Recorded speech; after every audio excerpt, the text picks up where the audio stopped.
Bon, il y a à peu près 3 ans, je me suis mise à écrire. Je me suis mise à écrire, mais des carnets, c'est-à-dire que j'ai une dizaine, voire même beaucoup plus, je pense, peut-être une vingtaine de carnets. J'écris à peu près depuis quelques mois, un carnet par mois, et encore, des fois c'est un et demi. Euh, et je voulais vraiment en fait partager ce tips-là parce qu'on parle beaucoup de journaling, on dit que c'est super cool pour la mental health, pour tout ça, mais c'est pas une blague, c'est un truc. Je suis une bête, putain.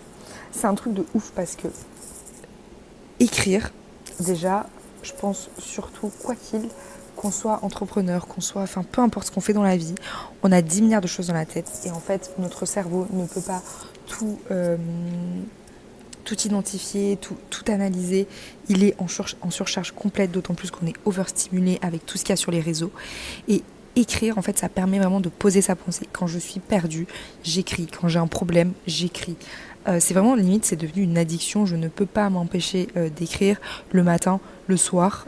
Ça m'est arrivé quelques jours de pas écrire, mais en fait, je me sens limite pas bien parce que j'ai vraiment pris cette habitude et aujourd'hui, c'est devenu un de mes tools quand ça va pas, quand ça va.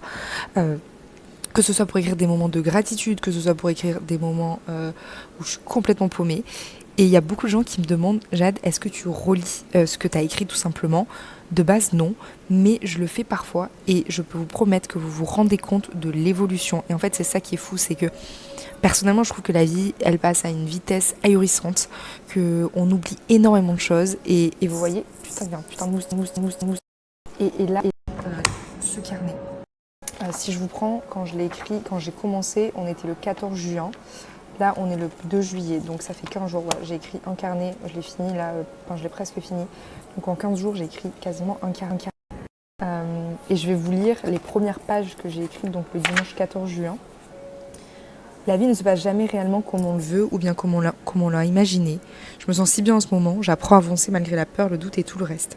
Typiquement, j'ai un moustique, excusez-moi, qui essaie de me piquer. Oh, j'ai tué un moustique. Alors j'essaie d'être la plus naturelle dans ces trucs, mais là, bref. Typiquement, New York m'apporte beaucoup. Je rencontre du monde, des gens, j'apprends une nouvelle langue. Je me compare encore un peu, mais je deviens de plus en plus forte sur mes appuis.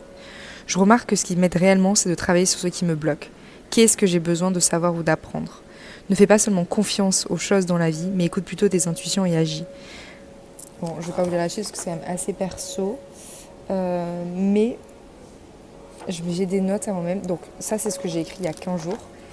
Et en fait, de repenser qu'il y a 15 jours, j'étais dans ce mindset-là, dans cet état-là, en fait, ça me fait beaucoup réfléchir parce que du coup, ça me permet d'évoluer, de travailler sur les points de blocage que je pouvais avoir, que je peux avoir, et de voir mon évolution et ma progression. Et ça, je pense que c'est la chose, le reward le plus important de pouvoir, en fait, ok, je repense à se comparer aux gens, mais là, moi, je me compare juste à moi-même. Et je suis trop fière, trop fière de pouvoir voir cette évolution, qu'elle soit bonne, pas bonne. Des fois, on n'évolue pas énormément, mais il y a toujours des petites choses. Et le journaling, c'est un truc de ouf pour ça, premièrement.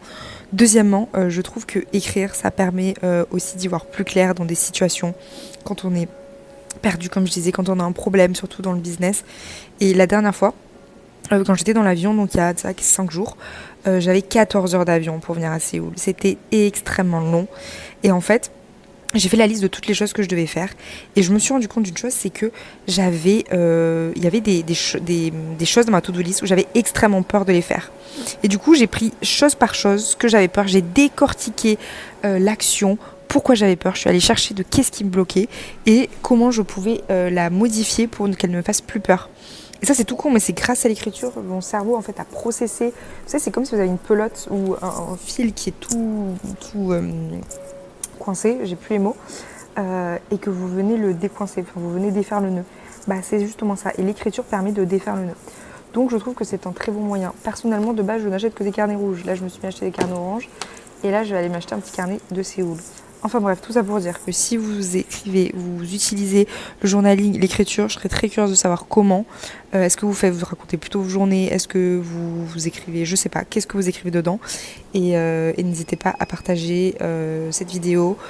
On se retrouve demain pour une nouvelle petite pensée. Aujourd'hui, c'était le journaling.